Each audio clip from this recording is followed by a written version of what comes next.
Estamos de volta com Frente a Frente, que hoje recebe a professora Arísia Barros, ela que é coordenadora do Instituto Raízes de Áfricas e nos fala aqui sobre as atividades do Instituto, não só em nível de Alagoas, mas também em nível nacional.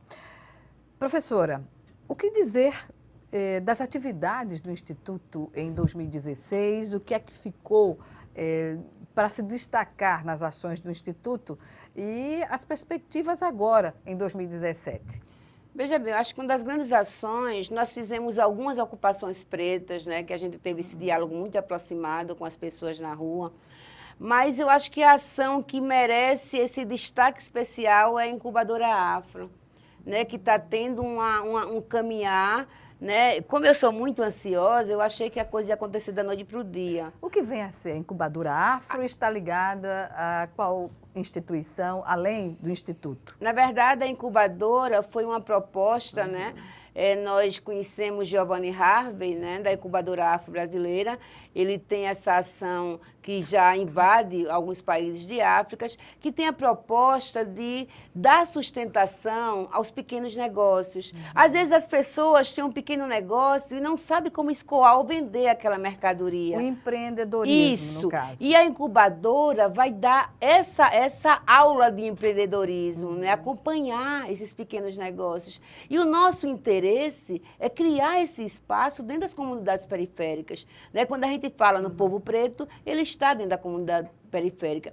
E começou o ano passado, e esse ano nós já sentamos, né, para dar continuidade à ação. A implementação é lenta, mas ela vai acontecer até o final do governo Renan Filho. As comunidades que vão iniciar o trabalho da incubadora ou já iniciaram? Na verdade, a gente tem um planejamento que eu não gostaria de dizer a você agora, né? Tá bom. Mas são as comunidades periféricas, né? Porque essa é a nossa proposta. A receptividade sobre a informação do surgimento dessas incubadoras mobiliza as comunidades? Mobiliza porque, veja bem, nós estamos num processo em que os negócios, eles estão, digamos, apequenando por conta da crise, né? E as pessoas têm a necessidade e a curiosidade de saber como sobreviver dentro da crise. Até nesse processo a incubadora vai ajudar. Em nichos específicos, Com não é? certeza. Porque esse é um nicho específico. Com certeza. E assim, o Instituto, ele passou muito tempo fazendo seminários, né? Mas chegou uma hora que seminário não ia ocupar os espaços vazios. A gente tinha que sair para a ação.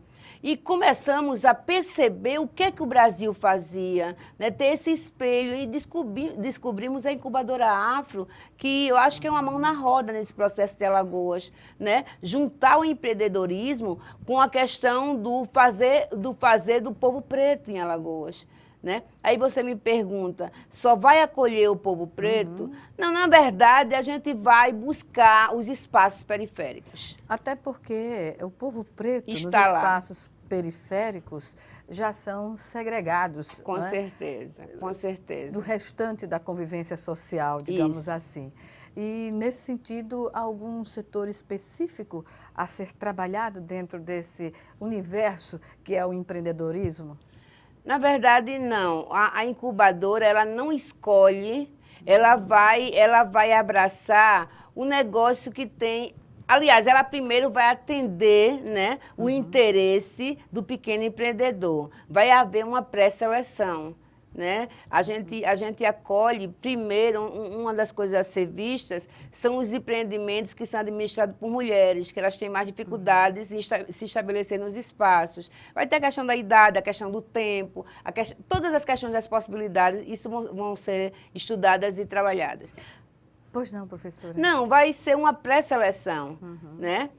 Haverá as inscrições para que as pessoas busquem mostrar o que fazem e depois, dentro desse universo, haverá uma seleção.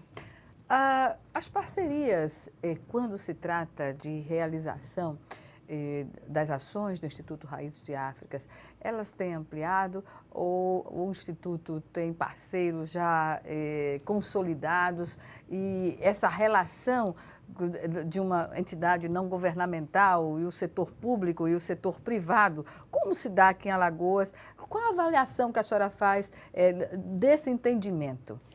Eu sempre tenho que dizer que meu grande parceiro sempre foi o doutor José Carlos Lira, da Casa da Indústria, né? Uma parceria de 12 anos, né? Aliás, a Casa da Indústria é um parceiro de muitas entidades, né? De muitas ações aqui em Alagoas. Sim. E assim, eu sempre lembro que quando eu fui buscá-lo uma vez, quando eu disse, olha, eu não sou uma gerente, né? Ele disse, Arise, eu não aposto em você porque você era do governo, eu aposto em você porque você tem trabalho.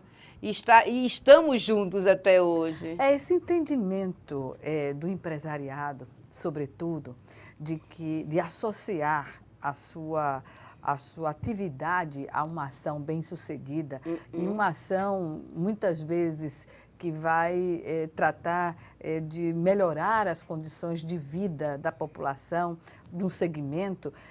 Esse entendimento ainda está aquém das necessidades aqui em Alagoas? Sim, em Alagoas, sim. Mas eu volto de Brasília, eu vou te dizer uma coisa, foi uma experiência bem interessante essa de Brasília, porque você também trabalha a questão das hierarquias. Quando o presidente pede uma coisa, o atendimento é outro, né? E nós fizemos, claro que fomos lá falar sobre Rafael Braga e buscar caminhos. Mas a oportunidade é a oportunidade, a gente não pode perder. E aí a gente propôs, a gente já vinha conversando por telefone, um entendimento, né? Uma articulação, porque a gente lá lida com a Secretaria de Articulação, uma articulação lá da Secretaria para trazer algumas secretarias dos ministérios para Alagoas e ter um diálogo mais aberto, mais próximo com os secretários, com os prefeitos, né? Os novos eleitos prefeitos, já tomaram posse. Né? E isso já está demandado, né? Vai haver essa reunião, 6 a 7 secretarias do governo federal virão a Alagoas. E aí eu já busquei entendimento com o Hugo Vanderlei, mas eu não consigo falar com ele ainda, né? Ele vai assistir, eu vou dizer ele que eu preciso falar com ele. Nós já sentamos, já entramos em contato, porque, na verdade, Gorete, fomos lá como um movimento social, como ativista.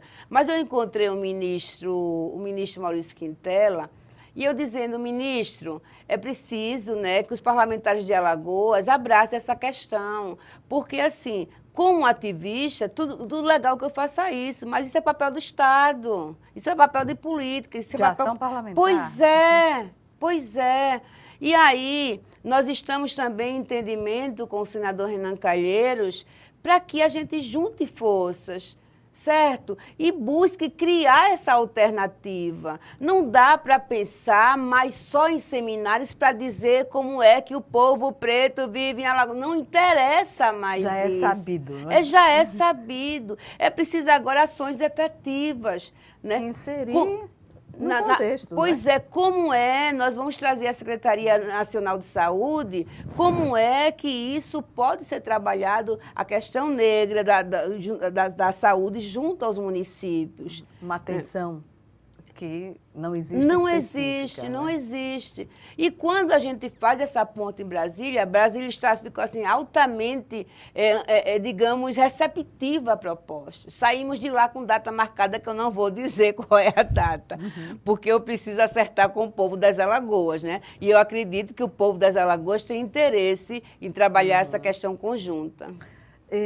Trabalhar essa questão da igualdade racial no âmbito da política partidária, a senhora me falava antes mesmo da entrevista, não é, que está na articulação, está acontecendo a articulação para a criação do PMDB Afro. É em nível nacional ou em Alagoas?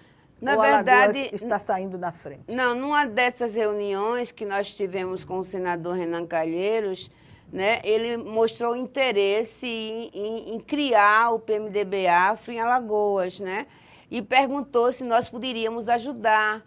claro que sim, porque a gente tem interesse que a questão racial crie espaço, ocupe espaços. Todos os espaços. Pois é, todos os espaços. O PMDB Afro está criado, eu acho que creio, desde agosto do ano passado, se eu não me engano.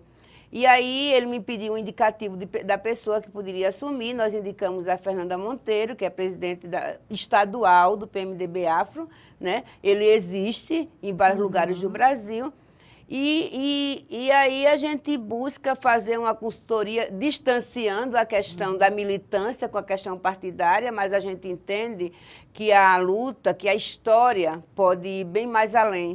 Porque as conquistas, elas se dão por meio de Sim, leis. sim, Não é? sim. Se não for aprovada pelo parlamento, nas instâncias necessárias, os avanços serão limitados, até para efeito de investimento, não é? Certo. De questões orçamentárias também para as políticas que vão ser tratadas, não é? Mas o PMDB Afro, ele surge como uma forma também de instigar as políticas que estão... De mobilização. Isso. E fazer atenção, tensionar em alguns espaços.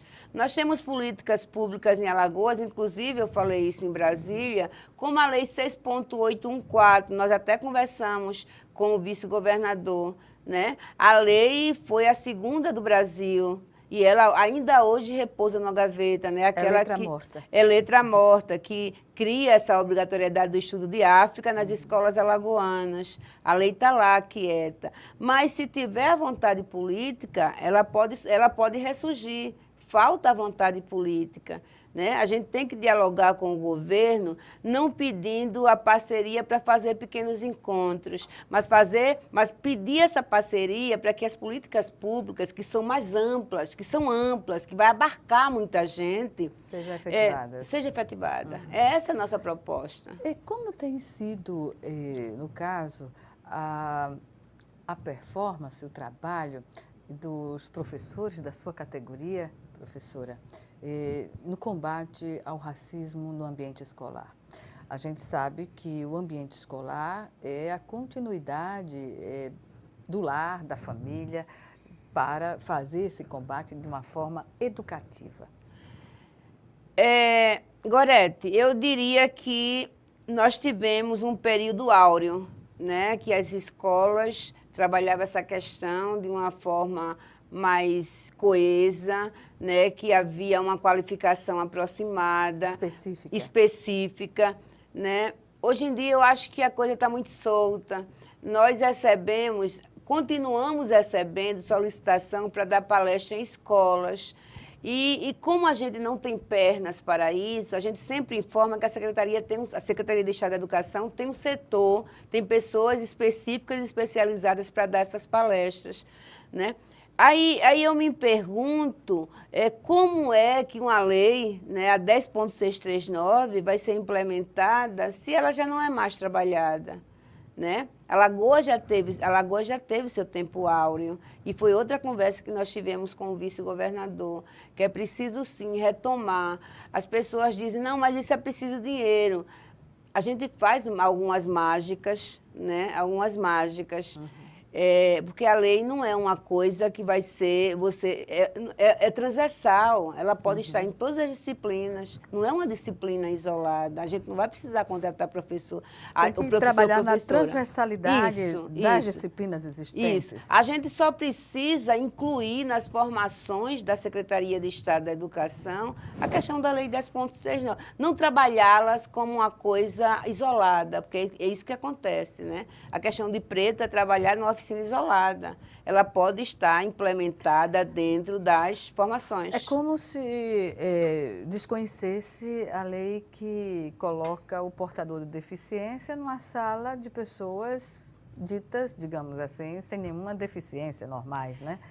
Tratar a política antirracismo de uma forma discriminada é quase não fazer nada. Agora, né? Você falou numa questão, e eu até coloco aqui para depois você pedir esse esclarecimento à prefeitura. Eu tenho uma amiga que ela tem um irmão que tem anemia falciforme e ele também tem alguns outros problemas. e ele precisa de acompanhamento. Aí a prefeitura avisou a ela que ele iria matriculá-lo, mas ele só iria para a sala quando aparecesse um número quantitativo de meninos com problemas que poderia arrumar um professor. Eu disse, isso é ilegal, você procura a defensoria. Realmente. Porque se tiver só um, vai ter que ter um monitor para ele. Exatamente. E a Defensoria Pública resolve isso. Pois é, mas aí para você facilmente. perceber como as Não instituições estão obedecendo às leis. ou preparadas também, Para né? absorver Para fazer esse isso, atendimento, né? isso. Inicialmente isso, né? Pois é, e aí falta o conhecimento é necessário nessas horas. Antes mesmo disso, pode acionar, inclusive, o Conselho Estadual de Educação. Conselho Estadual de Educação. Que, por força da sua representatividade, aciona a Defensoria e a própria Prefeitura diretamente. Né? Mas alguns pais não têm a educação para esse olhar. Certamente. E as crianças ficam em casa esperando que apareça um número maior de crianças para ela ir para a escola. Esse é o grande problema. Realmente, professora. Não somos esclarecidos e esclarecidas a tal ponto. Dos direitos. Pois é. Nós vamos chamar agora o nosso segundo e último intervalo. Já já estaremos de volta.